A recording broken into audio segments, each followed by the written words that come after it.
12ஆம் வீடான கடக ராசிக்கு பயிற்சியாகி விடுவார்.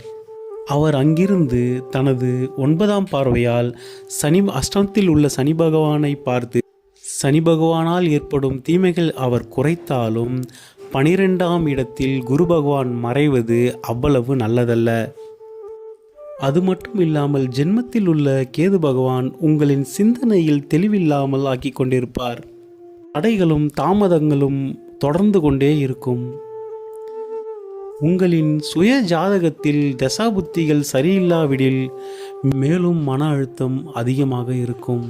உங்களுக்கு பரிகாரமாக ஒரு முறை காளஹஸ்தி சென்று சர்ப்பசாந்தி பரிகாரம் செய்து வருவது மிகவும் நன்மையை கொடுக்கும். நீங்கள் கிரகங்களுக்கு பரிகாரம் செய்ய துவங்குவதற்கு முன் உங்கள் குலதெய்வத்திற்கு சென்று வழிபட்டு செல்லுங்கள். குலதெய்வ வழிபாட்டை மேற்கொள்ளும் முறை: நீங்கள் குலதெய்வ கோயிலுக்கு செல்லும் முன் சுத்தமான நல்லெண்ணெய், நீங்கள் தீபமிடும் அந்த அகல் விளக்கானது கொஞ்சம் பெரிய அளவில் இருக்குமாறு பார்த்து கொள்ளுங்கள். உங்கள் குலதெய்வத்திற்கு முன் தீபத்தை ஏற்றி வைத்துவிட்டு அதற்கு நேரெதிரே நீங்களும் அமர்ந்து கொள்ளுங்கள். குறைந்தது 20 நிமிடமாவது அங்கு அமர்ந்து உங்கள் குலதெய்வத்தை பிரார்த்தனை செய்யுங்கள்.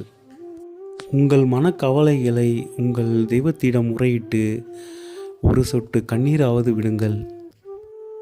இதை நீங்கள் செய்து கொண்டிருக்கும் பொழுதே உங்களால் உங்கள் மனதில் ஏற்படும் மாற்றங்களை நன்றாக உணர முடியும்.